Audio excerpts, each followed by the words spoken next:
सीखेंगे centre of मास निकालने का। जैसे दो रॉड है ऐसे जुड़ा हुआ है,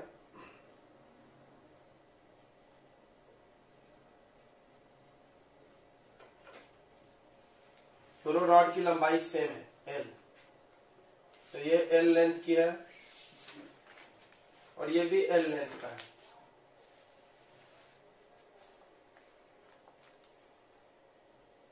ठीक है, और अपने को पता करना है इसका सेंटर ऑफ मास। तो इसमें दो फिगर ज्वाइन है, तो अगर दो तीन फिगर ज्वाइन है और दोनों सिमेट्रिक है, जैसे ये भी सिमेट्रिक है ये भी सिमेट्रिक है, तो दो या दो से अधिक अगर सिमेट्रिक फिगर ज्वाइन हो जाए तो उसको निकालने का एक तरीका होता है। क्या तरीका होता है कि आप एक फिगर का सेंटर ऑफ मास निकाल लो पहले, फिर दूसरे फिगर का भी सेंटर ऑफ मास निकाल लो, और फिर इसको दो पॉइंट सिस्टम कंसीडर कर लो। मतलब इन दोनों को ऐसा मान लो कि एक पॉइंट है, मान सकते ना, क्योंकि पूरे का यहां मास कंसंट्रेट होगा। जैसे समझो आप बनाकर दिखाते हैं, जैसे मान लो ये रॉड का मास m है, पूरे रॉड का, और इसका भी मास m है। ठीक है, तो आप पहले इसका सेंटर ऑफ मास निकाल लो।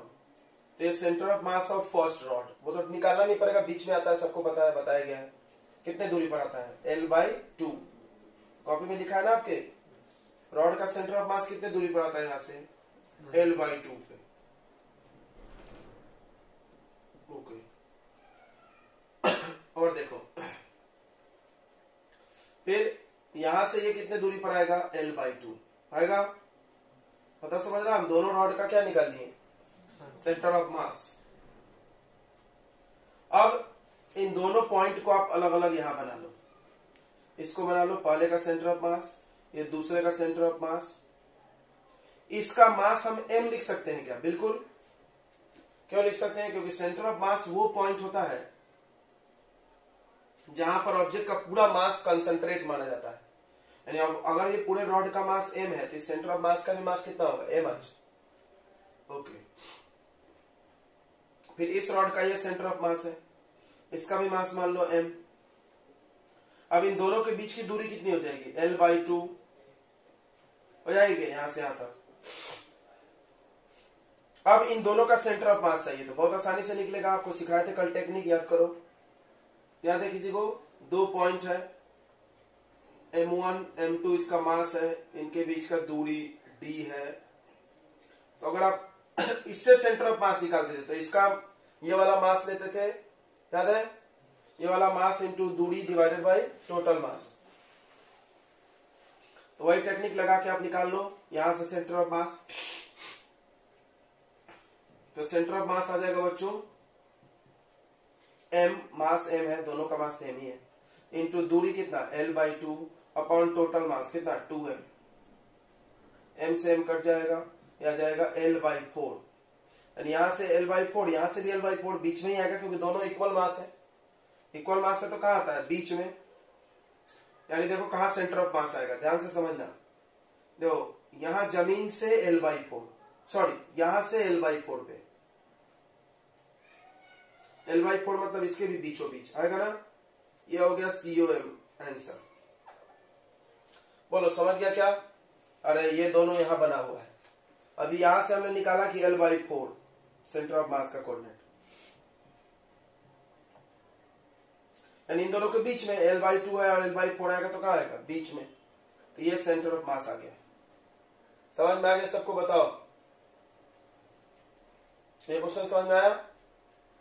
तो अब इसको बनाने में हम तुमने क्या सीखा, यही कि अगर दो अलग अलग सिमेट्रिक फिगर है और उसका सेंटर ऑफ मास निकालना है, दोनों जुड़ा हुआ है, तो पहले फिगर का सेंटर ऑफ मास निकाल लो, दूसरे फिगर का सेंटर ऑफ मास निकाल लो, और फिर उसको 2 पॉइंट सिस्टम कंसीडर कर लो, ये देखो, और फिर उसका सेंटर ऑफ मास कर निकाल लो। ठीक है, आप इसको लिख सकते हो अपने भाषा में यहाँ पे कैसे किया गया इस सवाल को, क्योंकि आगे ये टेक्निक काम आएगा, और भी बहुत सारे सवाल बना देगा। ठीक है, दो या दो से अधिक सिमेट्रिक फिगर अगर ज्वाइन है तो क्या करना है, पहले का सेंटर ऑफ मास निकालिए, दूसरे का निकालिए, फिर इसको 2 पॉइंट सिस्टम का फॉर्मूला लगा दो, या 3 पॉइंट आएगा तो 3 पॉइंट का लगा देना। 3 पॉइंट का फॉर्मूला पढ़ेंगे तो वो XCOM इक्वल टू, पढ़े कि नहीं पढ़े, M1 X1 M2 X2 M3 X3 याद है, ट्रायंगल का निकाले हम लोग। तो ये पॉइंट सिस्टम जैसा ही बन जाएगा। ठीक है, समझ में आया सबको कि नहीं आया, जल्दी बताओ। हाँ, बोल नहीं रहे सब।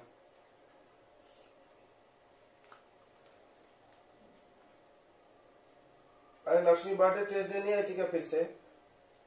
तो हम लोग यहाँ पे लिख लेते हैं कि अगर 2 और मोर सिमेट्रिकल फिगर्स, सिमेट्रिकल समझता है ना, जिसको बीचों बीच काटे तो 2 इक्वल टुकड़ा में कटेगा, आर जॉइंट। अगर 2 या 2 से अधिक सिमेट्रिकल फिगर जॉइंट है तो कैसे निकालोगे आप? तो पहला step, find COM of each figure. हर फिगर का सेंटर ऑफ मास निकाल लो। समझ में आ रहा है? हर फिगर का सेंटर ऑफ मास निकाल लो। उसके बाद क्या करो, consider each COM as one particle. हर COM को एक पार्टिकल मान लो। ये देखो एक कण, और उस पूरे का मास कितने के बराबर? इस पूरे डब्बे के मास के बराबर होगा। क्यों होगा? क्योंकि सेंटर ऑफ मास का तो यही डेफिनेशन है। क्या होता है सेंटर ऑफ मास? वो पॉइंट जहां पर पूरे वस्तु का मास को माना जाता है इकट्ठा एक ही जगह पे। Consider each centre of mass as one particle system, then find COM of whole system।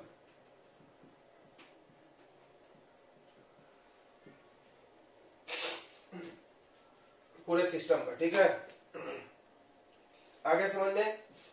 चलो एक क्वेश्चन और करते हैं। एक क्वेश्चन और करो। मेरे पास 2 रेक्टेंगुलर लेमिना है। लेमिना मतलब सीट जैसा।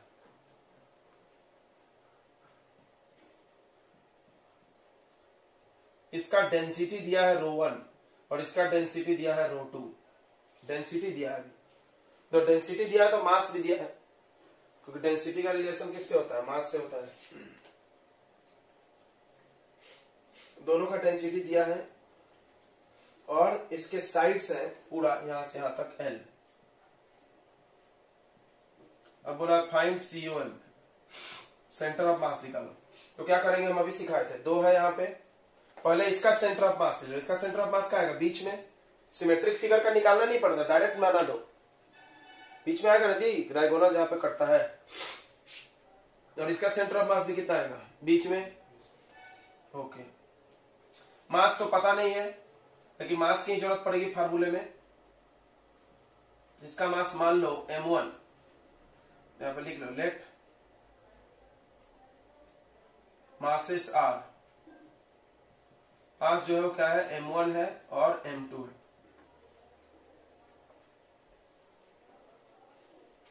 मास M1 और M2 है, तो मास का रिलेशन किससे होता है? डेंसिटी से। चलिए, दोनों का डेंसिटी अलग अलग है तो मास भी अलग अलग होगा। तो आप यहां से डेंसिटी का फॉर्मूला बताओ। डेंसिटी का फॉर्मूला हो जाएगा मास M1 अपॉन में वॉल्यूम V। ठीक है, यहां से क्रॉस मल्टीप्लाई कर दोगे तो M1 आ जाएगा। ठीक है, इतनी बातें समझ में आई? बताओ। उसी तरह इसके लिए भी कर लो, ρ2 equal to M2 by V। तो M2 आ जाएगा ρ2 इंटू V। मास हमने निकाल लिया, क्योंकि मास की जरूरत पड़ेगी ना अपने को। अब देखो क्या करना है। यहाँ क्या सिखाया गया? पहले का सेंटर ऑफ मास निकाल लो, ये है। दूसरे का सेंटर ऑफ मास निकाल लो, ये है। अब वो दोनों को अलग से ड्रॉ कर लो। यहाँ पर देखो, ये यहाँ कर लो साइड में। मतलब मान लो यहाँ एक M1 है, यहाँ एक M2। ये तुम पहले किया ऐसे क्वेश्चन, 2 पार्टिकल है। याद करो, तुमने किया नहीं क्या? पहला दूसरा क्वेश्चन तो यही था ना, M1 M2 इसका सेंटर ऑफ मास निकाल के बताओ। तो M1 M2 का सेंटर ऑफ मास निकालना है। इनके बीच की दूरी कितनी होगी बताओ? यहां से यहां कितना दूर होगा, कौन बता रहा है? डी कैसे होगा भाई? डी तो हम लोग फार्मूला के लिए मानते थे ना, यहाँ पर एल दिया है तो एल में बताओ ना।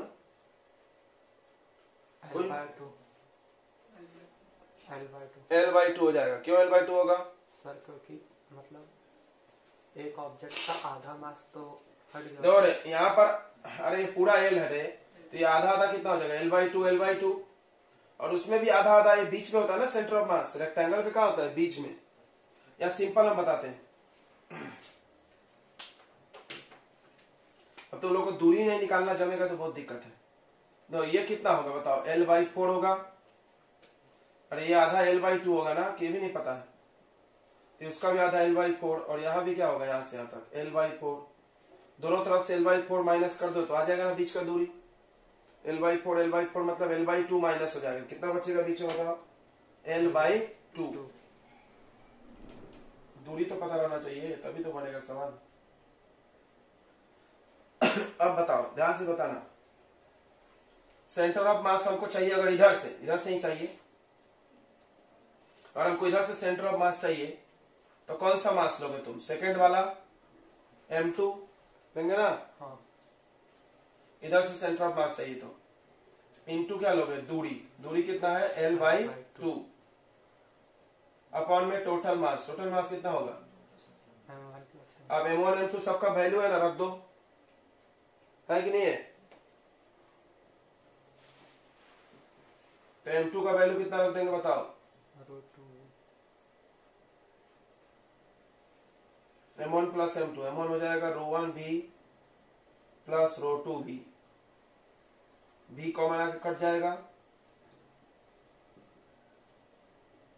भी कट जाएगा क्या कॉमन आके? यहाँ भी है ना, तो क्या आ जाएगा answer? Rho two L by two. तो अब बताओ, सेंटर ऑफ मास मिल गया आपको, इधर कहीं बीच में आया होगा ना? सेंटर ऑफ मास इन दोनों से बीच में आया होगा ना, अपने को नहीं पता, कहीं ना कहीं बीच में आया होगा। मान लो सेंटर ऑफ मास यहां आया, ध्यान से सुनना। मान लो यहां आया है, इसमें भी यहां। इसी चीज को हम यहां दिखाते हैं ना, पता है ना? शॉर्ट में इसको एक पॉइंट से दिखाते हैं, इसको एक पॉइंट से दिखाते हैं। ओके, तो आपने सेंटर ऑफ मास यहां से नाप के बताया ना, देखो तो यहां से, हाँ, यहां से नाप के बताया ना हम लोग। ये देख रहा है m1 से। m1 क्या है? पहले वाले का सेंटर ऑफ मास, ये वाला दूसरे वाले का सेंटर ऑफ मास। हमको इस किनारे से दूरी बताना होगा। भाई बीच में से कैसे बता दोगे? कैसे हम नापेंगे बीच में से दूरी? समझ रहा है? तो इस किनारे से नापेंगे तो एल बाई फोर को क्या कर दोगे? ऐड करेंगे क्या बताओ? अरे किसी भी चीज का अगर तुम कोऑर्डिनेट बताओगे, जैसे यहाँ एक पॉइंट है, आप कोऑर्डिनेट बताओगे तो ऐसे बता दोगे क्या कि यहां से इतने दूर? ऐसे तो नहीं बताएंगे, यहां से बताएंगे ना पूरे एक्सिस से। तो मान लो यहां से एक एक्सिस जा रहा है, यहां से वाई एक्सिस, तो आप इसका एक्स सीओएम वाई सीओएम दोनों बताओगे ना जी। ये प्लेन आ गया, कौन सा आ गया? प्लेन। ध्यान से समझ के बताओ मेरे को, समझ में आ रहा है कि नहीं आ रहा है? यहां पर क्या है? एक रॉड है, रॉड में सिर्फ एक एक्सिस होती है। रॉड एक लंबा फिगर है, उसमें चौड़ाई नहीं होती है। हम भले मोटा दिखा दिए होंगे, लेकिन रॉड में सिर्फ क्या होती है? ए वन डायमेंशन। व्हाट रॉड कैसा फिगर है? One dimension. वन डायमेंशन में सिर्फ एक कोऑर्डिनेट चाहिए सेंटर ऑफ मास का। हाँ, जैसे ये दो मास रखा है, कोई बोले सेंटर ऑफ मास बताओ, तो हम बता देंगे यहां से 5 मीटर दूर, तो मिल जाएगा हमको।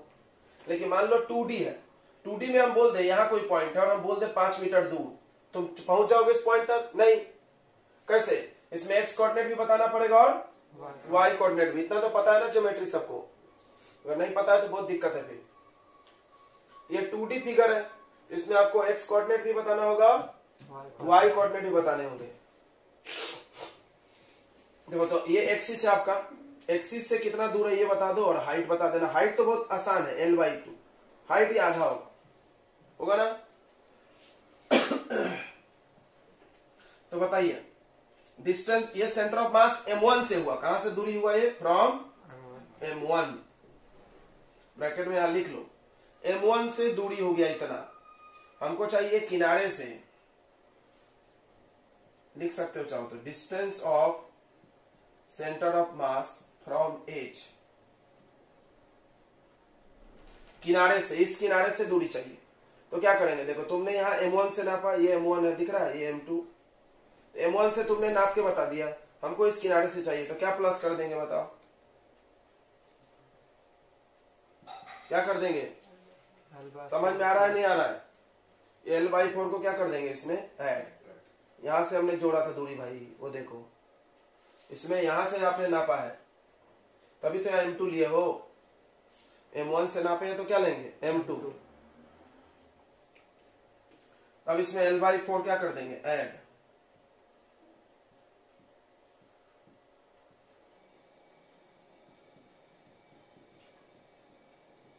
इसको ऐड कर लो एलसीएम लेके, ये इधर मल्टीप्लाई ये इधर मल्टीप्लाई, एलसीएम कितना हो जाएगा 4 रो 1 प्लस रो 2। इसके बाद कर सकते क्या तुम लोग, क्यों भी नहीं कर सकते, एलसीएम हो गया इन दोनों का एलसीएम, देखो 2 और 4 का एलसीएम 4, रो 1 रो 2 है तो रो 1 रो 2, अब इसको 4 से काटोगे तो रो 1 रो 2 बचेगा, तो इसको मल्टीप्लाई कर देंगे, ये तो आता है ना, कितना भी खराब है मैथ्स तो फिर बहुत दिक्कत है, फिर तुम 11th के लायक फिट नहीं हो, और ये नहीं आता है तो फिर मैथ्स में आप पास कैसे होगा 10th में, एलसीएम लेना तो आना चाहिए, 8वीं क्लास से पढ़े हैं, इसको सॉल्व करके बताओ कितना आ रहा, सब लोग आगे बताओ, इसको सॉल्व करके बच्चों कितना आ रहा,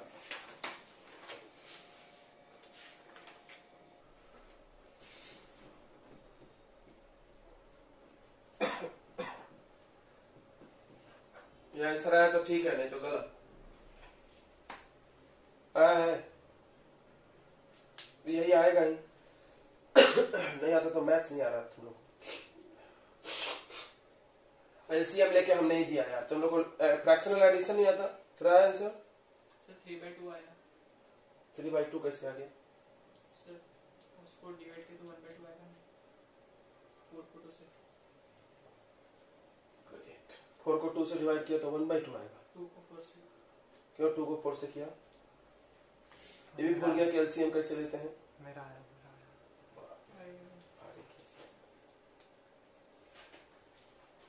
तो क्या आप एलसीएम लेना भूल गए, आप 11th में हैं किसी को बताना नहीं तो बहुत बेइज्जती करेगा तुम्हारा वो, कि फ्रैक्शनल एडिशन नहीं आता अगर 11th का बच्चा है, ये दोनों का एलसीएम हो जाएगा 4 रो 1 प्लस रो 2, इसको 4 से डिवाइड करेंगे तो रो 1 रो 2 बचेगा, तो एल से मल्टीप्लाई,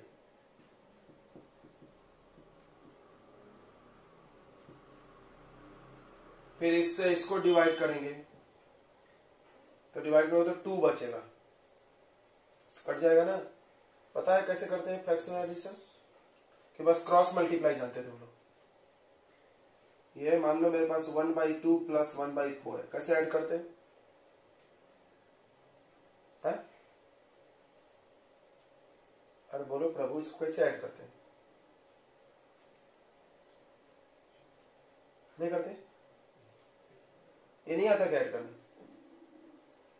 क्या आता है, क्रॉस मल्टीप्लाई गलत मेथड है, लगाओगे गलत हो जाएगा, क्रॉस मल्टीप्लाई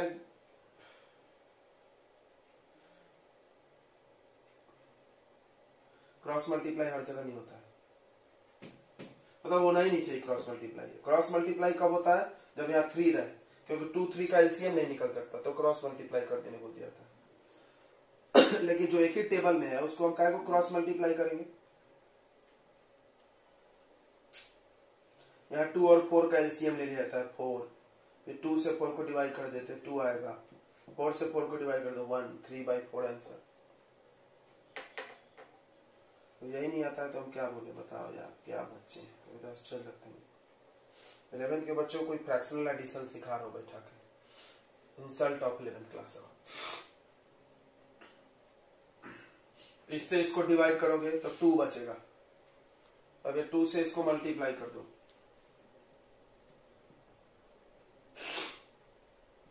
बस अंदर ले लो एल को, तो देखो 2 बार आए रो 2 और यहां भी आएगा एक बार, तो कितने बार रो 2 हो जाएगा 3 बार, ये देखो 3 बार रो 2 प्लस रो 1 और एल कॉमन,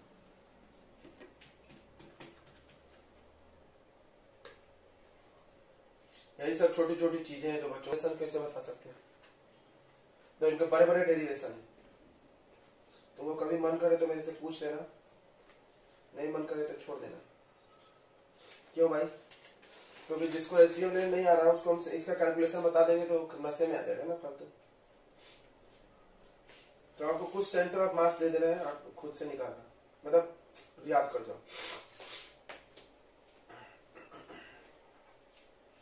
देखो पहला हम पढ़ा दे रहे हैं सेमी सर्कुलर वायर। इसको याद कर जाना क्योंकि आगे बहुत जरूरत है इसकी। सेमी सर्कुलर वायर मतलब एक तार है, उसको हम ऐसा गोल लपेट दिए ऐसे। इसका सेंटर ऑफ मास कहाँ है? देखो यहाँ पे खाली है पूरा, बीच में कुछ भी नहीं, डॉटेड लाइन बना लो, वैल्यू बनाना है। सेमी सर्कल तार, समझता है सेमी सर्कल तार ना? ऐसे तार लो, ऐसे मोड़ दो। इसका सेंटर ऑफ मास जो आएगा ध्यान से समझना। देखो ये बीचों बीच ऐसे कट जाएगा ना, बीचों बीच ऐसे कट जाएगा कि नहीं कट जाएगा? जब यहाँ कट जाएगा तो y एक्सिस से काटे तो x कोऑर्डिनेट तो यही आ जाएगा बीच में, यानी 0 पे आ जाएगा। बीच में मतलब कहाँ पे? 0 0, ओरिजिन वही है। इसका सेंटर ऑफ मास आएगा यहां से कितना ऊंचाई पर, हम बता दे रहे हैं तुमको, 2r/π YCOM। यहां पर ऐसा लिख लो ना, 0, 2r/π। यह है 2r/π, यहां से यहां तक। समझ में आया? 2r/π, 2r समझता है डायमीटर, उसको पाई से डिवाइड कर दो तो जितना हाइट आएगा वो इसका y coordinate of centre of मास आएगा। ठीक है, समझ गया सबको? ये आपको याद होना चाहिए, तो आगे के सवाल नहीं बनेंगे। अगर आपको याद नहीं होगा तो सवाल नहीं बनेंगे, पहले बता दे रहे हैं, बहुत जरूरी है। ये सेंटर ऑफ मास है। क्या है ये? सेंटर ऑफ मास इधर कहीं आता होगा। 2r को पाई से डिवाइड करो। ओके। दूसरा है सेमी सर्कुलर डिस्क। अच्छा, हम लोग सेमी सर्कल कहीं क्यों पढ़ रहे हैं? क्योंकि सर्कल का तो बीच में होगा। सर्कल का कहां होगा? बीच में। उसका निकालना पड़ता नहीं। जो भी सिमेट्रिक फिगर है, समझता है सिमेट्रिक, उसका निकालने की कोई जरूरत नहीं है। जो मैथ्स में पढ़े वही सेंटर ऑफ मास है। देखो वायर और डिस्क में फर्क है, अंतर समझना। तो वायर में बीच में खोखला होता है और डिस्क में खोखला नहीं होता, ये पूरा भरा हुआ है, देखो ऐसे। तो इसका सेंटर ऑफ मास अलग होगा ना। इसका कितना? देखो एक्स कोऑर्डिनेट सबका बीचों बीच आएगा। एक्स कोऑर्डिनेट का आएगा बीचों बीच। तो हम क्या बताए थे? जो भी चीज एकदम बीच से 2 टुकड़े में कट जाए उसका सेंटर ऑफ मास का एक कोऑर्डिनेट का आएगा बीच में। इसका सेंटर ऑफ मास आ जाएगा आपका एक्स कोऑर्डिनेट तो 0 पे आ जाएगा, 4r/3π पे। कहा जाएगा? 4r/3π पे, हाइट में, यहां से यहां कहीं। ओके।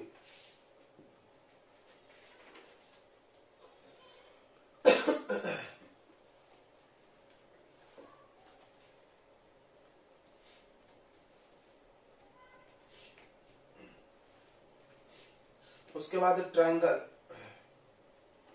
Triangular lamina.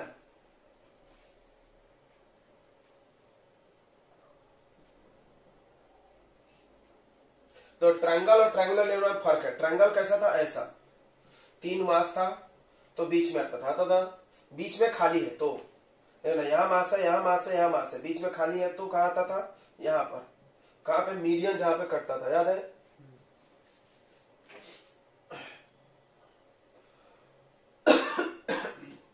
अगर ये पूरा मास से भरा हुआ है, देखो ऐसे पूरा भरा हुआ है तो इसका सेंटर ऑफ मास यहां आएगी।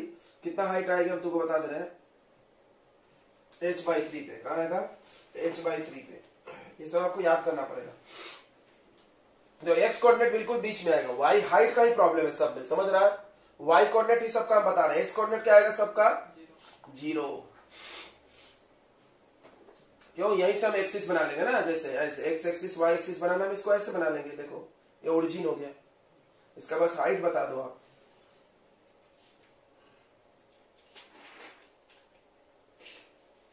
उसके बाद हॉलो हेमिस्फीयर,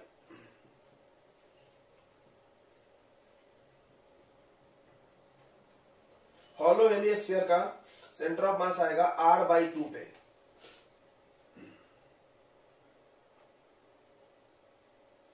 दो हाइट बता रहे हैं r/2, यहां पे मान लो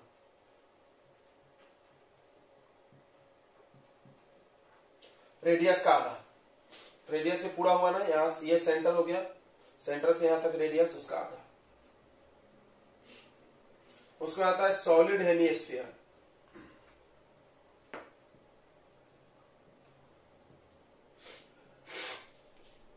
जो हॉलो है और ये सॉलिड है। देखो हम सॉलिड को अलग ही तरह से बना रहे हैं।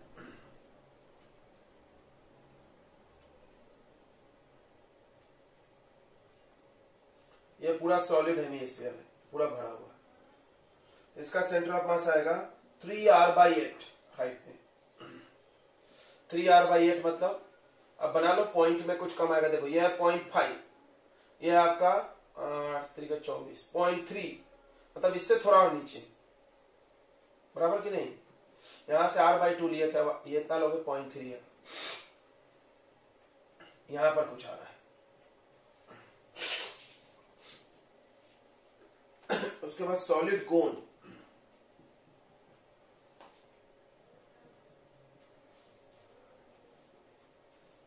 कोन तो समझता ही होगा, सॉलिड कोन पूरा भरा हुआ है ऐसे,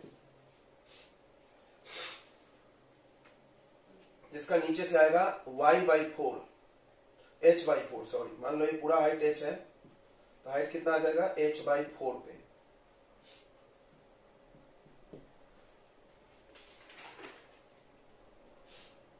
चलो ये सब आपको याद करना पड़ेगा, तभी सवाल बनेंगे, ये तो नहीं बनेंगे, ठीक है। ओके, बहुत इंपॉर्टेंट है ये, इसका डेरिवेशन है, लेकिन हमने छोड़ दिया डेरिवेशन। कोई जरूरी नहीं है, डेरिवेशन कोई पूछता नहीं, इतना टेंशन मत लो। इसकी जरूरत है अपने को, आगे बहुत जरूरत पड़ेगी सेंटर ऑफ मास की, इसलिए आप इसको याद कर लीजिए, क्योंकि मोमेंट ऑफ इनर्शिया वगैरह पढ़ेंगे तो सेंटर ऑफ मास की वहां बहुत जरूरत है। नोट कर लीजिए आप। तो डेरिवेशन के लिए आपको इंटीग्रेशन आना जरूरी है। अगर आप इंटीग्रेशन नहीं जानते हैं तो फिर दिक्कत हो जाएगा आपको। और कल हम क्लास लिए थे तो हम देखे बच्चे डिफरेंशिएशन तक भूल गए थे, इंटीग्रेशन भगवान ही भरोसे होगा, हमको लगता है। देखो इसका बता रहे हैं कहां से पाई आया।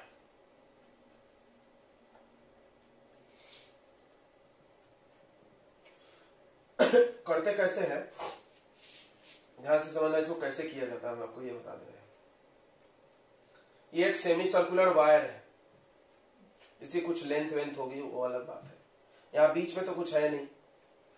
तो आपने जो फार्मूला पढ़ा है XCOM का, ये वाला M1x1 plus M2x2 plus M3x3, ये पढ़े है ना, अपॉन M1 प्लस M2। ये फार्मूला कब लगेगा, अब ध्यान से लिख लेना, हम बता दे रहे। ये फार्मूला तभी लगेगा जब M1 मास अलग हो, M2 मास अलग हो और M3 मास अलग हो, याद रखना।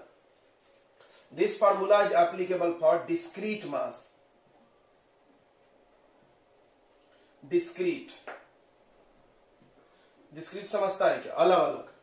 एक सब जगह मास अगर फैला हुआ है तो नहीं लगेगा ये फार्मूला, याद रखना इस बात को। कैसे, मान लो अब देखो, जैसे M1 हम बोलते थे यहाँ इस पॉइंट, इस ऑब्जेक्ट का मास, M2 इस ऑब्जेक्ट का, M1 M2 के बीच में कुछ है, खाली है। लेकिन यहाँ पे मान लो एक रॉड है, मेरे पास रॉड है या वायर है, इसमें तो यहाँ भी मास है, यहाँ भी मास है, यहाँ भी मास है, यहाँ भी मास है। तो किसको M1 माने, किसको M2 माने, सब जगह मास है और सब पॉइंट का दूरी भी अलग अलग है। समझना इस बात को, क्यों ये फार्मूला नहीं चलेगा यहाँ पे, बहुत इंपॉर्टेंट है चीज,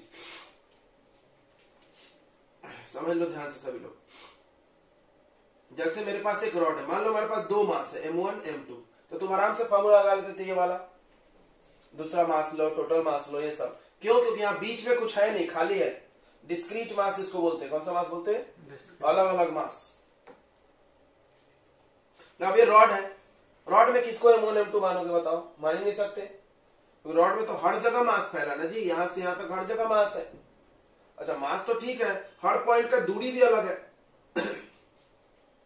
रॉड को हम पतले पतले पतले पतले बहुत पीस में अगर काट दें तो ढेर सारे मास बनेगा और सबका दूरी भी अलग है। देखो ये जैसे तो बड़ा दिक्कत का काम है। तो इसके लिए बनाया गया इंटीग्रेशन तरीका। तो जब मास सभी जगह फैला हो, जैसे कि तार है सब जगह मास है, डिस्क है, प्लेट है, जो भी तुमने अभी पढ़ा उन सब में सभी जगह मास फैला हुआ है, ऐसे दूर दूर नहीं है कोई। अच्छा, इसके पहले जो हमको पढ़ाया तुमको कि ये एक रॉड है, ये एक रॉड है, तुम बोलोगे उसमें फिर ये क्यों लगा दिए? तो तुम याद करो हम इसको कैसे बनाए थे। हम इसका सेंटर ऑफ मास निकाले थे तो एक पॉइंट हो गया था ये, फिर इसका भी सेंटर ऑफ मास निकाला तो ये भी एक पॉइंट। अब ये 2 पॉइंट हो गया तो ये फॉर्मूला लग जाएगा ना। मतलब हमने क्या किया था कि इसको एक पॉइंट सिस्टम बना लिए थे और इसको भी एक पॉइंट बना दिए थे, डिस्क्रीट मास बना के फिर सॉल्व कर दिए थे। बट ये टेक्निक भी यहां नहीं लगेगा। कैसे करोगे बताओ? तो कैसे करोगे? यहां पर तो 2 शेप ज्वाइन नहीं है ना, ये तो एक ही है पूरा। पहली बात। दूसरी बात, इसमें तो तुम सेमी सर्कल का जानते ही नहीं हो यार। तो रॉड का तो जानते भी थे L/2 पे होता है। रॉड का हम लोग पढ़े थे ना, सेंटर ऑफ मास कितने दूरी पे होता है? L/2। तो तुम इसको यहां अप्लाई कर लिए। अभी हम उसके पहले रेक्टेंगल वाला पढ़ाए, तो तुम रेक्टेंगल का जानते हो कि बीच में आता है तब ना, और इसका भी जानते हो बीच में आता है। तो तुमने इस पूरे रेक्टेंगल को एक पॉइंट बना लिया, इस पूरे रेक्टेंगल को एक पॉइंट बना लिया, फिर ये 2 पॉइंट सिस्टम का हम लोग सॉल्व कर दिए। बोलो आई बात समझ में? माने हमने इस फार्मूला को लगाने के चक्कर में इसको एक एक पॉइंट माने थे। बट ये टेक्निक हर जगह लागू नहीं होगी और ये फार्मूला भी हर जगह लगेगा नहीं।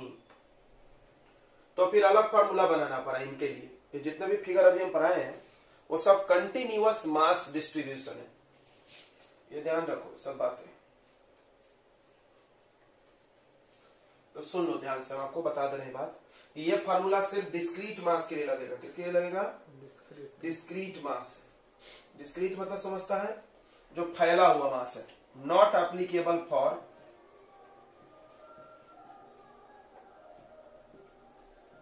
Uniform mass. अगर हर जगह मास फैला हुआ है एक समान, तो ये फार्मूला आप नहीं लगा सकते हैं। तो फिर क्या करेंगे भाई? तो इसके लिए आपको फॉर्मूला लगाना पड़ेगा। ध्यान से सुनो, हम बता देंगे क्या लगेगा। उसके लिए आपको XCOM का फॉर्मूला लगेगा, integration of dm into x upon integration of dm। अब तुम बोलोगे ये और ये अलग है, नहीं बिल्कुल सेम है। को बोला कैसे? देखो मेरी बात को ध्यान सुनो, तो ये फॉर्मूला और वो फॉर्मूला एक ही दिखेगा। तो सबसे पहले हम आपको कल क्लास आप आए होंगे तो हम बताए थे कि डिफरेंशिएशन का मतलब होता है तोड़ना और इंटीग्रेशन का मतलब क्या होता है? जोड़ना। यानी अगर हमको 10 चीजों को ऐड करना है तो उसको मैथ्स की भाषा में इंटीग्रेशन बोलते हैं। तो इंटीग्रेशन का मतलब ऐड, ये बीच का प्लस हो गया। किसको ऐड कर रहे हैं? Mass into x. देखो यहां भी है मास इंटू एक्स। अब तो बोलोगे डीएम क्यों है? तो होता क्या है कि हम पूरा मास तो एक बार में नहीं ले सकते, तो हमने क्या किया, इसको छोटे छोटे पीस में काट दिया और हर पीस के मास को क्या मान लिए? डीएम। मान लो इस पूरे तार का भार m है 10 kg, इस छोटे का मास 0.1 हो सकता है ना। इस पूरे का तार m मास है तो हम इसका छोटा एक टुकड़ा मान लेंगे, उसको क्या बोलेंगे? डीएम। और इसी तरह मास की जगह रख दिया डीएम इंटू एक्स और उसका इंटीग्रेशन। नीचे आता है टोटल मास, ये भी टोटल मास है। कोई बोला कैसे? अरे यार डीएम मतलब छोटा मास, इंटीग्रेट मतलब ऐड। अब मान लो ये डीएम डीएम डीएम डीएम, यहाँ पर ढेर सारे डीएम है। अगर हम सारे डीएम को, देखो ये भी डीएम, ये भी डीएम, ये भी डीएम, सोचो इस पूरे वायर को हमने 100 पीस में काट दिया और सब एक एक पीस डीएम है। पूरे डीएम को ऐड करेंगे तो ये एम नहीं आ जाएगा? टोटल मास आ जाएगा कि नहीं आ जाएगा? तो ये फॉर्मूला आपको लगाना पड़ेगा XCOM के लिए। YCOM के लिए same to same integration of dm into y upon, तो याद रखना इंटीग्रेशन ऑफ डीएम मतलब एम भी हो सकता है, टोटल मास।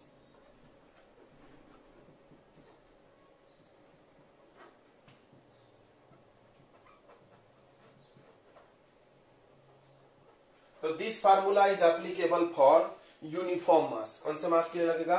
Uniform mass. ये नोट कर लिया था आपने? ये वाला नहीं किया था तो बेवकूफ हो, और क्या, जब से लिखा हुआ है तो नोट नहीं किया था। तो ये This formula is used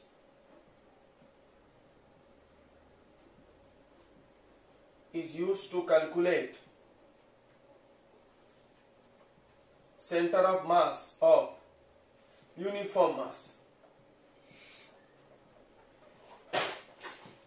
एक समान मास के लिए भाई, जहां पे हर जगह मास फैला हुआ है। जैसे ये बोर्ड है, बोर्ड में हर जगह मास है ना, खाली तो नहीं है बीच में कहीं, तो ये फॉर्मूला लगेगा। अब इसके स्टेप्स होते हैं सॉल्व करने के। देखो क्या स्टेप्स होते हैं। तो स्टेप 1 जो है वही बड़ा इंपॉर्टेंट है। सिलेक्ट एन 1 डायमेंशनल या 2 डायमेंशनल या 3 dimensional small element.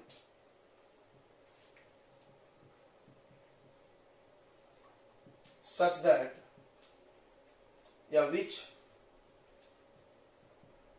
which join together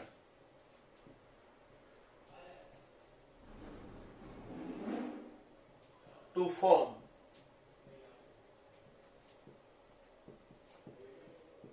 whole solid, जो जुड़ के पूरा का पूरा सॉलिड बना दे। ये बड़ा इंपॉर्टेंट बात है। जैसे देखो, जैसे कि एग्जांपल बता रहे हैं, एक रॉड है, रॉड में एक छोटा टुकड़ा तुम ऐसा काटोगे, इतना बड़ा रेक्टेंगल का शेप का, रेक्टेंगल का, तो क्या इस टुकड़े को मन में इमेजिन करो, क्या ऐसा ऐसा टुकड़ा रख के पूरा रॉड बन सकता है क्या? हाँ, ये टुकड़ा सही है। अब कोई रॉड में ऐसा गोल टुकड़ा काट ले, बोले हम गोल गोल रख के रॉड बना देंगे, बनाओ, बनेगा क्या? तो आपको जो भी शेप मानोगे उसमें एक ऐसा छोटा सा एलिमेंट लेना है, स्मॉल एलिमेंट मतलब छोटा टुकड़ा, जिससे वो पूरा बन जाए। तो ये छोटा सा टुकड़ा को डीएम बोलेंगे।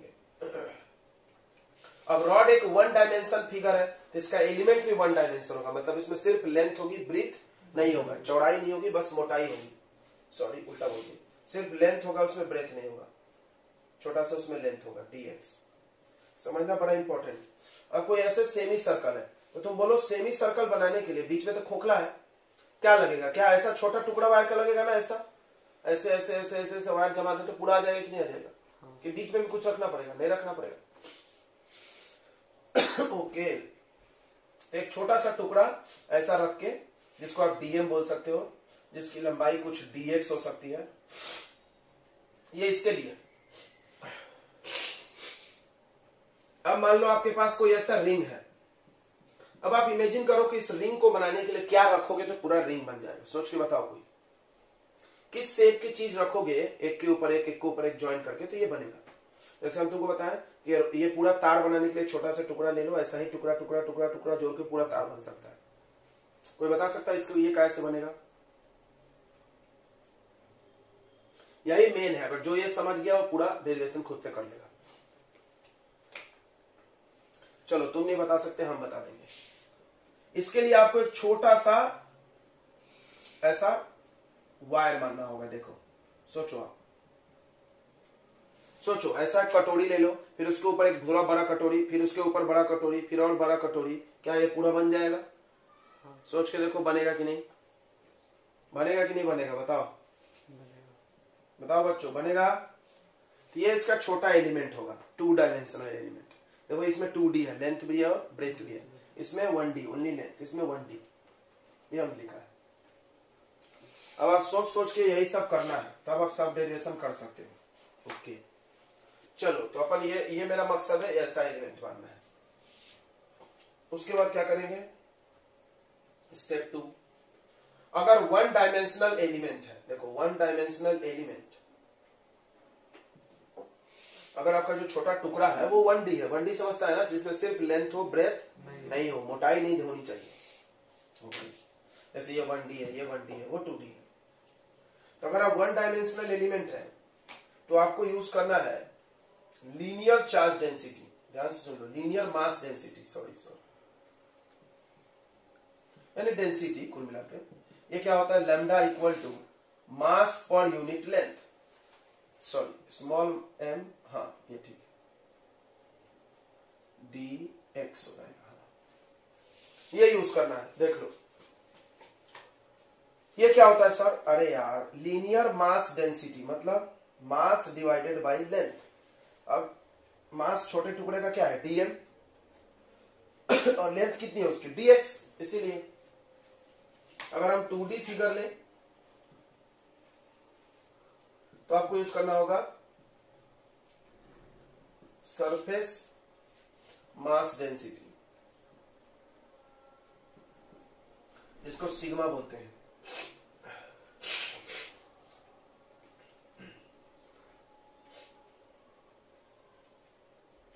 सिग्मा होता है बच्चों ऐसे ही, DM upon small area, DA.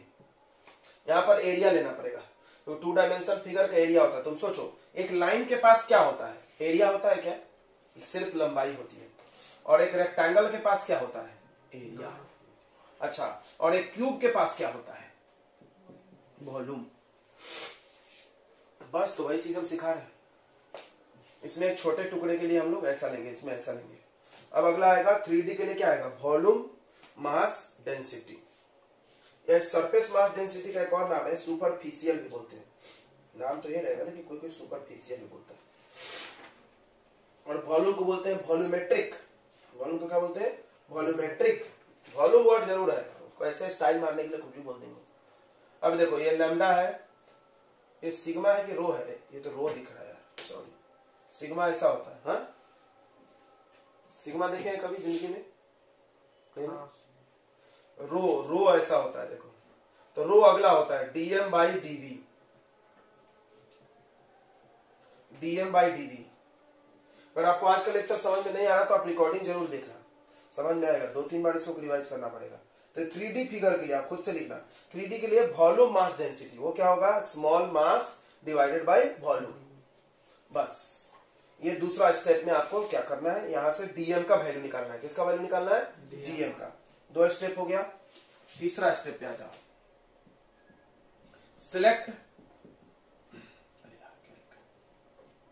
Select limit of integration.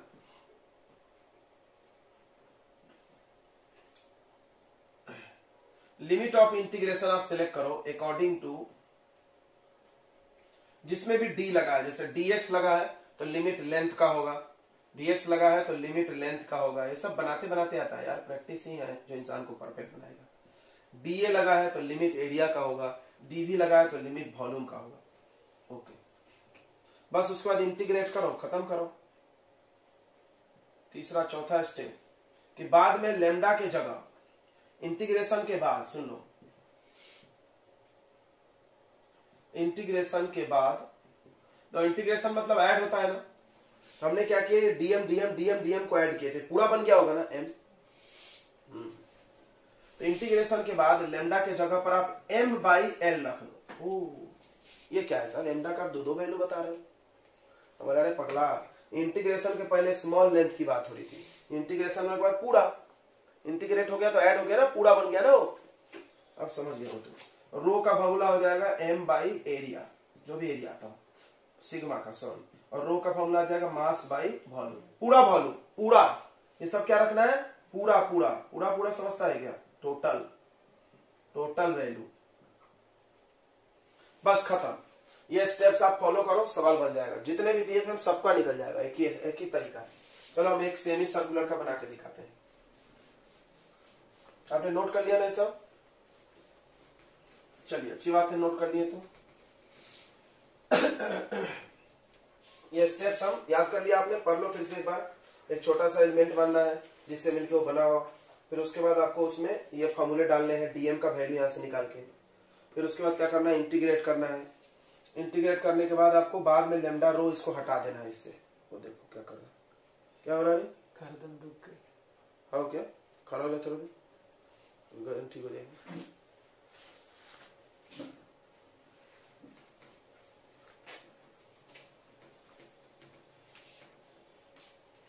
चलो नोट कर लिया सबने ना, नोट नहीं किया तो फिर आएगा नहीं, पकड़ नहीं लिया देखो।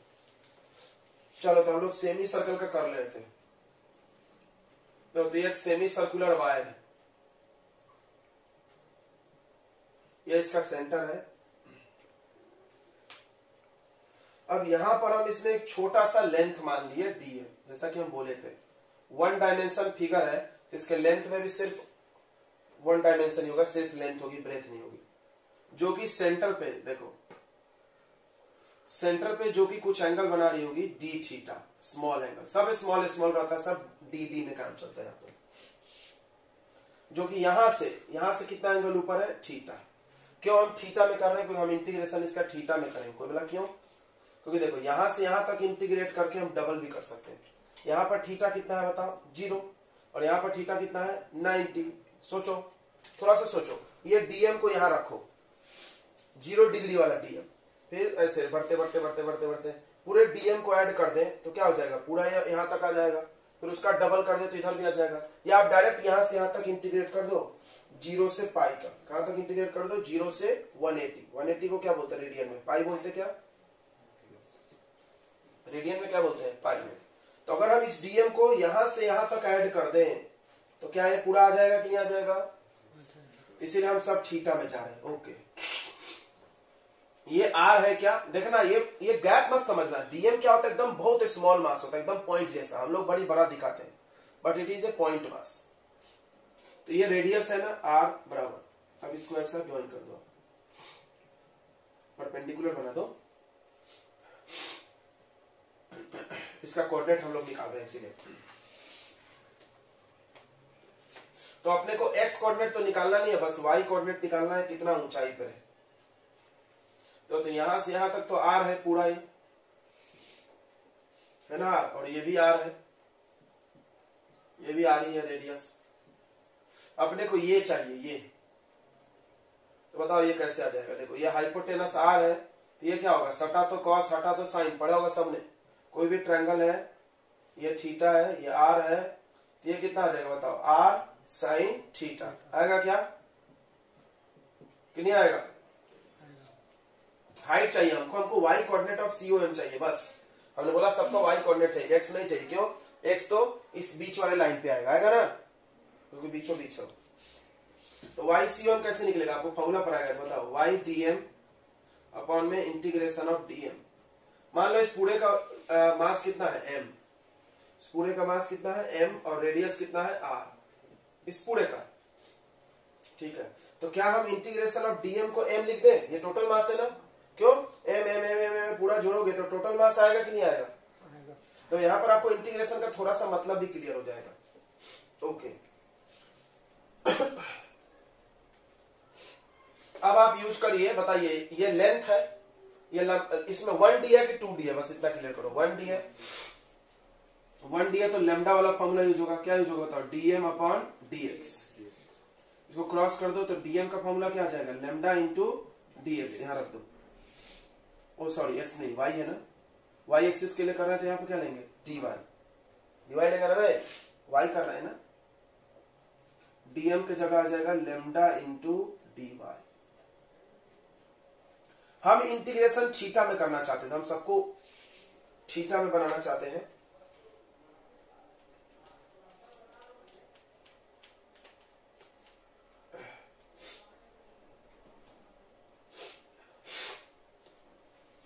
अभी पहले मत डालो, रुक जाओ, इसको हम थीटा में ले जाना चाहते हैं। तो कहां से आएगा, एक फॉर्मूला तुमने पढ़ा होगा बच्चों, सबने पढ़ा होगा, मैथ्स वालों ने भी, बायोलॉजी वालों ने भी, हमने पढ़ा है बेसिक मैथ में। एंगल इक्वल टू होता है आर्क अपॉन रेडियस, पढ़े क्या फॉर्मूला है, सबने पढ़ा होगा, angle equal to arc upon radius. तो एंगल क्या है, D theta, angle D theta बनाना है। देखो यहाँ साइड में भी अलग से ही बना देना है, बड़ा करके। ये मास कितना है, डीएम, ये एंगल कितना है, डी थीटा। ओके, रेडियस कितना है, आर। तो d theta equal to arc, r कितना है, डीएम, रेडियस कितना है, आर। तो यहां पर डीएम का वैल्यू आ जाएगा आर इंटू डी थीटा। बोलो, इतना समझ में आ गया।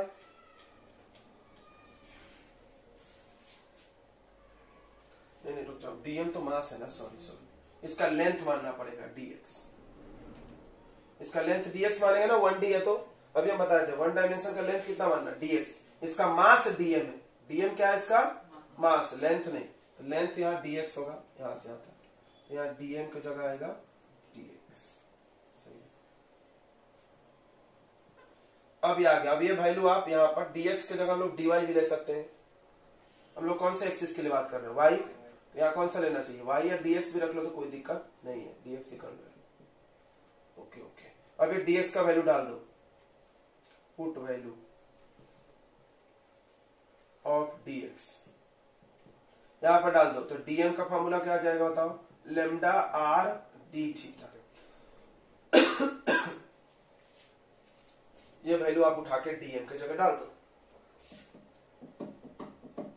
ठीक है। अब y की जगह क्या डालोगे, देखो y मतलब y एक कोऑर्डिनेट, ये है ना y coordinate, height, y coordinate क्या होता है हाइट, कितने हाइट पड़े ये r sin थीटा, तो सबका वैल्यू पुट कर दो, y कोऑर्डिनेट की जगह रख दो r sin थीटा, dm की जगह रख दो lambda r into D theta, और इंटीग्रेशन ऑफ dm अभी बताए थे हम, छोटे छोटे छोटे मास को जोड़ोगे तो क्या आ जाएगा, टोटल मास।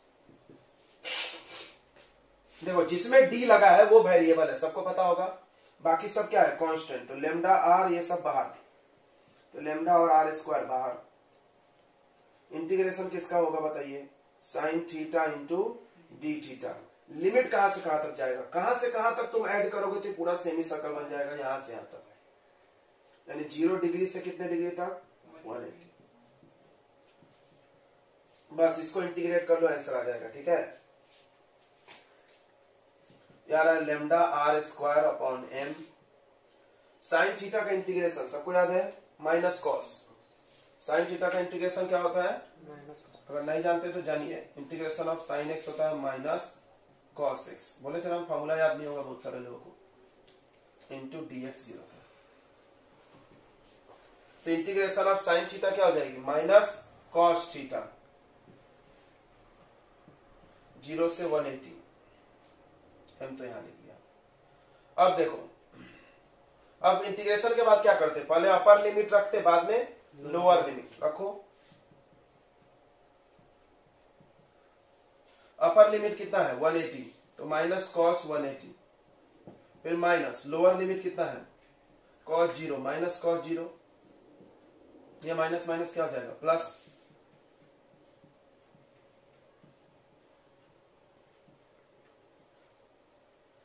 बताओ अब कितना आ रहा है, cos 180 का वैल्यू किसी को पता है, नहीं पता होगा तुम लोगों को, कुछ भी याद नहीं रहता है, ये प्रॉब्लम है।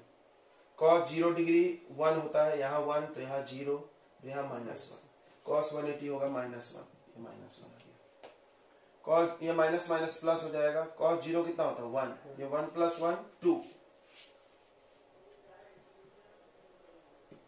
ये माइनस माइनस प्लस 1 हो जाएगा, 1 + 1 2। अब देखो, अब लेमडा का वैल्यू डालेंगे, सुनना ध्यान से, बड़ा इंपॉर्टेंट है।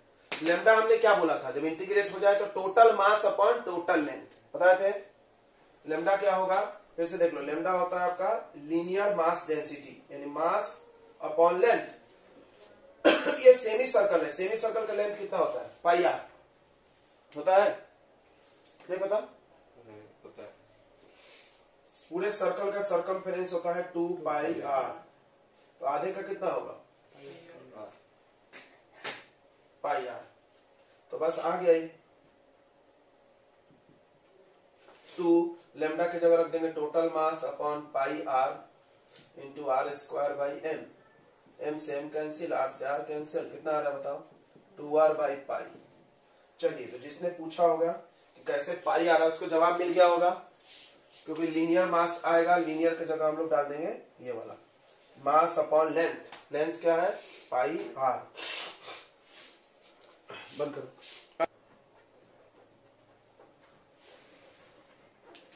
तो अब सेंटर ऑफ मास चलेगी, कैसे चलेगी, जैसे मान लो ये दो ऑब्जेक्ट है, समझना M1 M2, इसका सेंटर ऑफ मास यहां है, ओके। अब मान लो इसको हम आगे धकेल दिए, या आगे ले आ गए, यहां लेके चले आए, सिर्फ एक को, या दूसरे को भी लाए, मान लो दूसरे को भी ला गए, तो सेंटर ऑफ मास भी आगे आएगी ना, कैसे, ये दोनों यहां चला आया तो सेंटर ऑफ मास यहां नहीं आएगी, देखो यहां से यहां पहुंच गई सेंटर ऑफ मास। तो सेंटर ऑफ मास जब चलने लगेगी तो उसके पास कोई भी चीज चलने लगे तो क्या क्या होता है, वेलोसिटी होता है, एक्सेलरेशन होता है, फोर्स होता है, मोमेंटम होता है ना। तो सब अब सेंटर ऑफ मास का सारे फॉर्मूले बनाने पड़ेंगे, और कोई बड़ा काम नहीं है, बहुत आसान है। देखो हम लोग किए हैं ये सब पहले भी, इधर ध्यान दें। सबसे पहले आपको पढ़ाया गया इस चैप्टर के एकदम स्टार्टिंग में पोजीशन ऑफ सेंटर ऑफ मास निकालने के लिए, जिसको आप आर बोलते हो, राइट। पोजीशन वेक्टर हमने निकाला था जिसमें हम दो तोड़े थे, एक्स का अलग वाई का अलग। आर निकालने के बाद एक्स वाई अलग किए थे नहीं क्या? आर मतलब क्या होता है? एक्स कोऑर्डिनेट भी होता है उसमें, वाई भी होता है, जेड भी हो सकता है। तो ये position vector of centre of मास कैसे निकला था याद करो, m1 r1 plus m2 r2 plus m3 r3, जितने लोग हैं सबका पोजीशन वेक्टर लेकर के मास से मल्टीप्लाई करके अपॉन में टोटल मास। सबने पढ़ा ना? इसी को आपने पढ़ा ना, x अगर x COM होगा तो यहाँ x x आ जाएगा, y होगा तो y y। हमेशा याद रखना r का मतलब इसमें x कोऑर्डिनेट भी होता है और y कोऑर्डिनेट भी होता है। अगर 3D है तो z भी होगा। ओके, अब आपने अगर पिछले चैप्टर पढ़ा है motion in straight line 10th में 9th में ही पढ़ के आए हो तुम, सबको पता है कि पोजीशन को अगर डिफरेंशिएट कर दे, पोजीशन को अगर डिफरेंशिएट करे तो वेलोसिटी बनता है, और वेलोसिटी को डिफरेंशिएट करे तो क्या बनता है? एक्सेलरेशन। पढ़ाया गया ना सबको ये? चलिए, तो अगला आ जाएगा वेलोसिटी। तो वेलोसिटी ऑफ सेंटर ऑफ मास कैसे आ जाएगा? तो आप क्या करिए, d by dt of RCOM कर दीजिए। ये समझ गया हूं कैसे? तो पढ़े हो वेलोसिटी का क्या फॉर्मूला बताओ? Change in position upon time, पढ़े हो ना? चेंज इन पोजीशन को आप डिस्प्लेसमेंट भी बोलते हो। डिस्प्लेसमेंट का क्या डेफिनेशन होता है? Change in position is called displacement. तो तुमने इतना तो जरूर पढ़ा है सबने कि displacement divided by time is velocity, change in velocity divided by time is acceleration, बराबर? ओके, तो DRCOM यानी change in position of centre of mass divided by time, then it will be velocity. यानी सबको क्या करो, differentiate कर दो। जब इसको डिफरेंशिएट करे, इसको करे, इसको करे, तो सब वेलोसिटी बन जाएगा ना। सोचो, अरे जैसे इसका डिफरेंशिएशन किए, इसमें d बाई dt लगाए थे, वेलोसिटी हो गया। इसमें भी अगर हम d बाई dt लगाए थे क्या हो जाएगा? v1, और ये v2, ये तो क्या करना है, m1 v1 plus m2 v2 plus m3 v3 upon dot dot dot जितने लोग हैं। मतलब अगर सेंटर ऑफ मास का वेलोसिटी चाहिए तो क्या करना है, जितने भी मास है अलग अलग सबका वेलोसिटी को रख दो, मास से मल्टीप्लाई करके कर लो, निकल जाएगा ना। देखो आसान है, अभी सवाल करेंगे तो आसान रहेगा। अब आते हैं एक्सीलरेशन पे। अब सब लोग जान रहा है कि चेंज ऑफ वेलोसिटी, चेंज को डी बोलते हैं ना, small change D, change of velocity upon time, इसका अर्थ क्या होता है? इसको एक्सीलरेशन। यानी सबको सब में, इसमें सब में D D D D D D लगाओ, D by D T, D by D T. सोचो D by D T of v1 लिखेंगे तो ये क्या हो जाएगा? a1। तो हम अलग अलग थोड़ी करेंगे, इतना टाइम बर्बाद। इसको डायरेक्ट ऐसे लिख लेंगे, m1 a1 plus m2 a2 plus m3 a3, ऐसे। बहुत आसान है। तो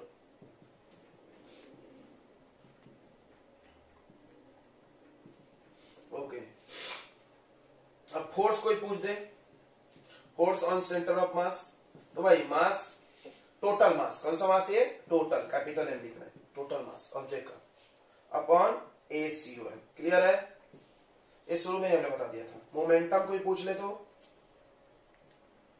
सेंटर ऑफ मास का है, सब किसका निकाल रहे हैं हम लोग? सेंटर ऑफ मास। चल रहा है आप सेंटर ऑफ मास, तो P ऑफ सेंटर ऑफ मास कैसे निकलेगा बताओ? Total mass upon velocity of centre of mass. Clear हो गया? तो सेंटर ऑफ मास का अब आप सोचो कि सेंटर ऑफ मास एक पॉइंट है, अब वो चलने लगा। सेंटर ऑफ मास एक पॉइंट है ना जी। अब वो जैसे मान लो, जैसे मान लो ये पेन को देखना, थोड़ा सा फील करते हैं हम लोग। रुको यार, कुछ चाहिए।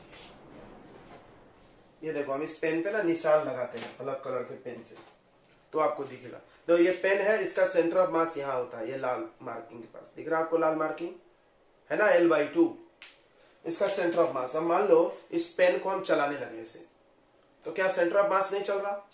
तो सेंटर ऑफ मास का वेलोसिटी होगा ना, एक्सेलरेशन भी होगा। कोई बोला सर जितना वेलोसिटी से पेन चल रहा है उतने ही से तो ये भी चलेगा, फिर क्यों पढ़ा रहे हो?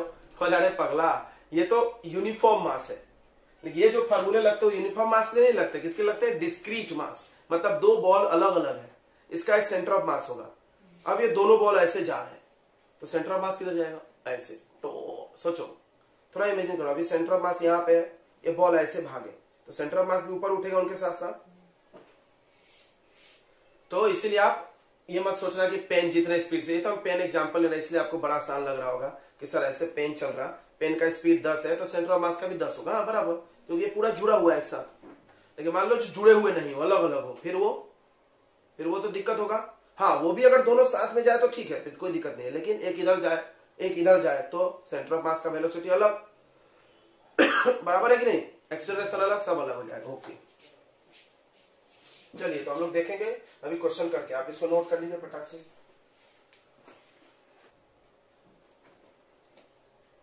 वो हॉरिजॉन्टल से एंगल बना रहा है 37 और चल रहा है 5 मीटर पर सेकेंड के वेलोसिटी से इधर, और एक दूसरा 1 kg का ऑब्जेक्ट है जो भी 37 का एंगल बना है, लेकिन वो इधर चल रहा है और इसका वेलोसिटी है 10। तो पूछा गया फाइंड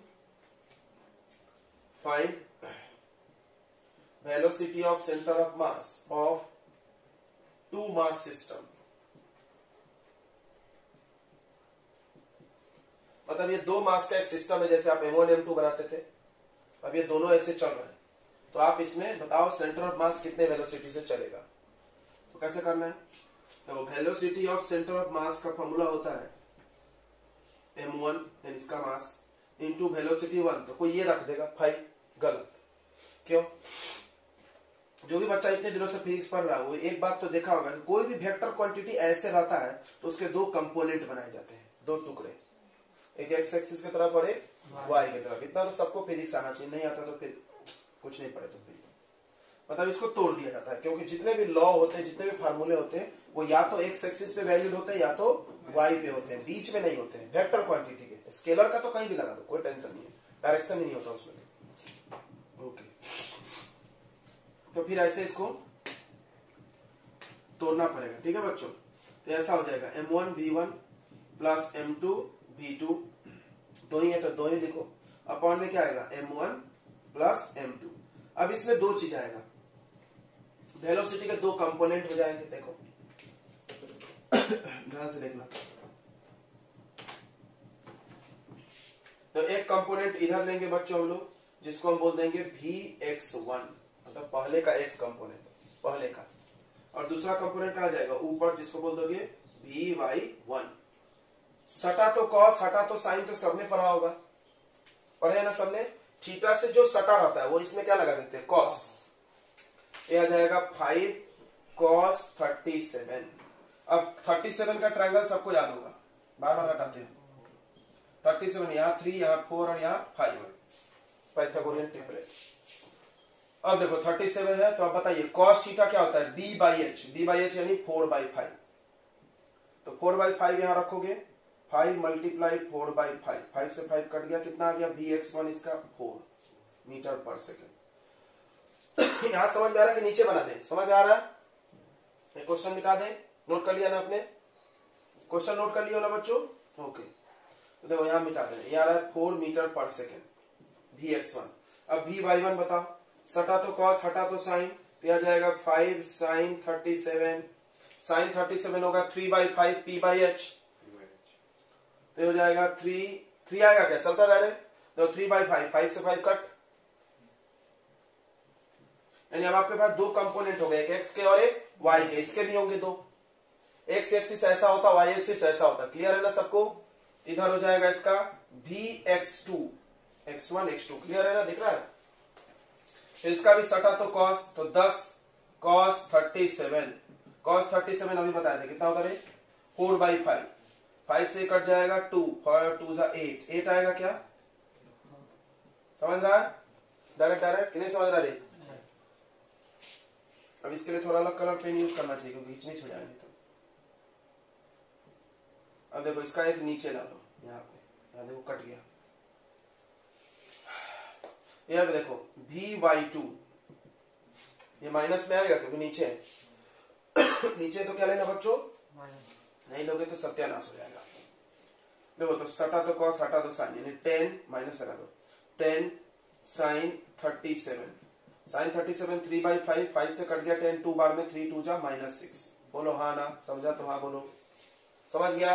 अब हम लोग पहले निकालेंगे x coordinate of centre of मास। क्या निकालेंगे, x कोऑर्डिनेट, फिर क्या निकालेंगे, y coordinate of centre of mass. Clear हो गया ना। एक साथ दोनों नहीं निकल सकता, क्योंकि दोनों लॉ कोई भी एक ही एक्सिस पे लगता है। जब x लेंगे तो यहां पर आ जाएगा bx1, यहां पर आ जाएगा bx2, क्लियर है। और जब y लेंगे तो क्या आ जाएगा, जल्दी जल्दी बोलो यार, by1 प्लस m2।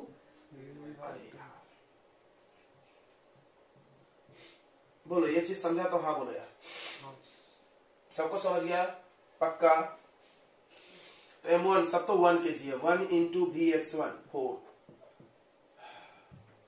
फिर 1 इंटू 8, दोनों एक ही तरफ है, सही है, upon m1 plus m2 2 kg, m1 plus m2 2 kg, 8 4 12/2, 12/2 कितना होता है 6।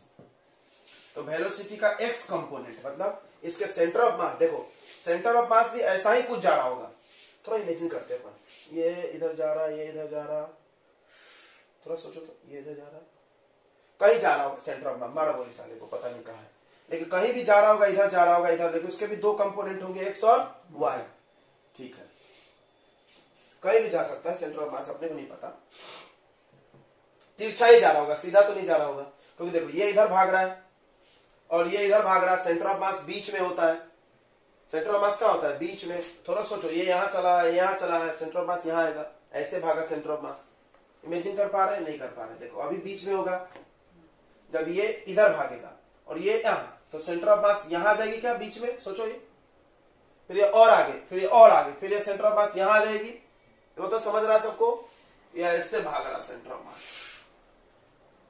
नहीं सोच पा रहे हो, सोचना पड़ेगा, इमेजिन, फिजिक्स इमेजिनेशन का ही खेला है भाई, नहीं हो रहा है तो बहुत प्रॉब्लम है फिजिक्स में,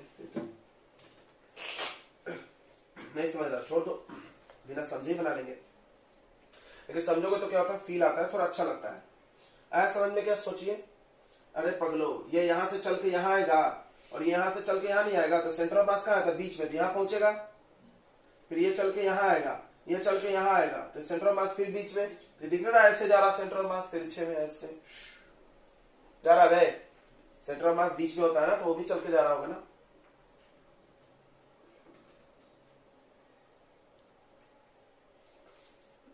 चलो तो अब बताओ ये कितना आएगा 1, y1 कितना है 3, 1 इंटू -6 -1.5, सही है क्या, देख लो, सही ना बच्चों। अब देखो, अब x भी है y भी है, तुमको अगर पता होगा कि कोई भी वेक्टर क्वांटिटी x कंपोनेंट भी है y कंपोनेंट, तो कैसे लिखा जाता है, ऐसे vx में i लगाते हैं और vy में j लगाते हैं, पढ़े हो ना ये जरूर, x एक्सिस की तरफ अगर कोई टुकड़ा है तो उसमें i लगा दिया जाता है, y एक्सिस की तरफ उसमें क्या लगाते हैं j, ये हो गया वेक्टर, वेलोसिटी वेक्टर, कितना आएगा बताओ 6i -1.5 j। अब किसी ने बोला स्पीड बताओ, स्पीड, तो स्पीड का मतलब होता है मैग्नीट्यूड ऑफ वेलोसिटी, वेलोसिटी का वैल्यू। अब किसी भी वेक्टर का मैग्नीट्यूड कैसे निकालते हैं, तो उसके i वाले कोफिशिएंट का स्क्वायर करते हैं प्लस उसके j वाले कोफिशिएंट का स्क्वायर करते हैं, क्लियर है सब, माइनस का भी स्क्वायर करोगे प्लस ही आ जाएगा, 36 प्लस 225, ये सॉल्व करना कितना आ रहा है, कुछ भी आता होगा, ठीक है।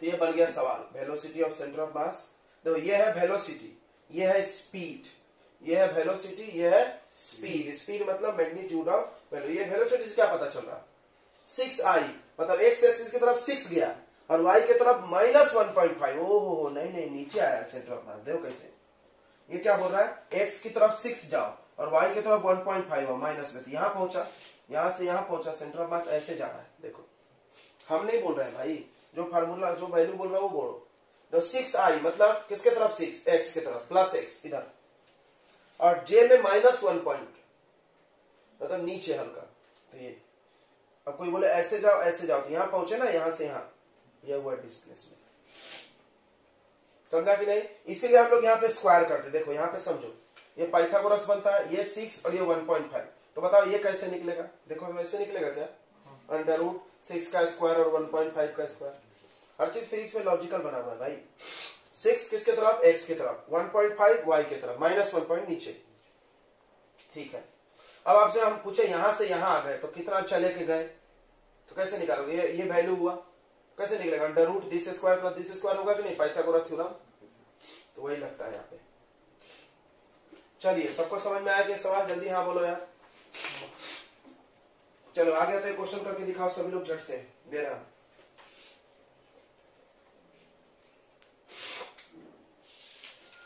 एकदम आसान सा देखना, ज्यादा भारी नहीं देंगे। देखो इधर, ये मास जा रहा इधर 2 kg का, इधर जा रहा 5 मीटर पर सेकंड से, और दूसरा मास है 3 kg का, वो जा रहा 15 मीटर पर सेकंड से। तो find velocity of centre of मास। चलिए दूसरा क्वेश्चन, तीसरा क्वेश्चन यहां दे दे रहे हैं हम। तो ये एक मास है 1 kg का, इसको हम ऊपर उठा दिए, और एक दूसरा मास है 2 kg का, इसको हम नीचे ले गए। ऊपर ले जाने का रफ्तार है 5 मीटर पर सेकेंड, नीचे ले जाने का है 20 मीटर पर सेकेंड। यहां पर भी find velocity of centre of मास। बहुत आसान सवाल दिए, बहुत आसान, इससे तो लाख दर्जन आसान है। करो।